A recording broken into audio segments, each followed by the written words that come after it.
Okay, lesson 2.9, and I am showing you multiple representations of a function. So let's continue on. So in the last video, I showed you how to create a model. So this is the model that we started with, and I'm going to go ahead and check the model part off because that part is done. And now we're going to actually use these models to help us figure out the algebraic rule.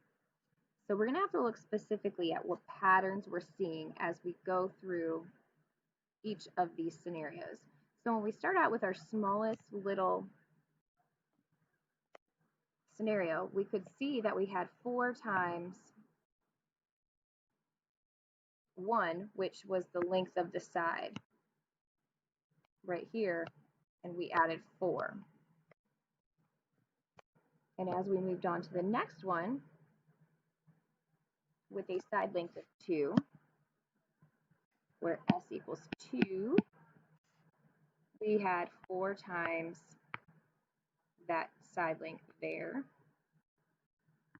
and added 4. For the next one, we had a side length of 3. So it looks like we had 1, 2, 3, 4 of these. So 4 times our 3, always adding the extra 4. If we increased our side length to 4, 1, 2, 3, 4, 4 of those. But don't forget the 4 corners. Will it hold true for our next one? When s is equal to 5. So we've got 1, 2, 3, 4 of those. 4 times the side length of 5. Add in 4 corner tiles. And I hope you're starting to see that pattern, because now with the side length of 6, we've got 1, 2, 3, 4 of those. 4 times the side length of 6 and the 4 corners.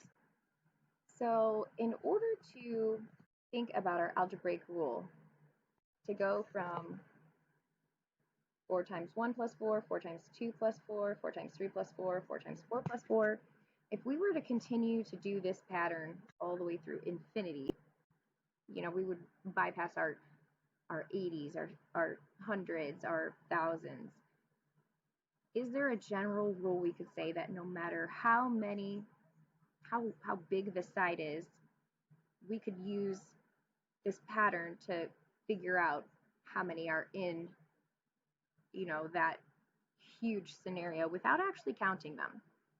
So I want you to notice that all of the numbers that are inside this parentheses are actually equal to whatever we said s was equal to, the side length.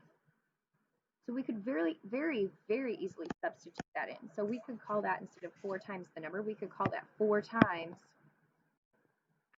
the side length and add to that the 4 corner tiles. And that could be our algebraic, equal to our tiles.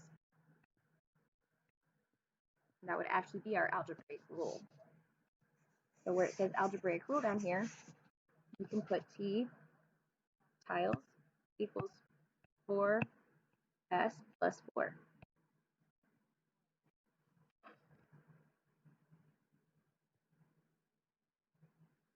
So that takes care of our algebraic rule.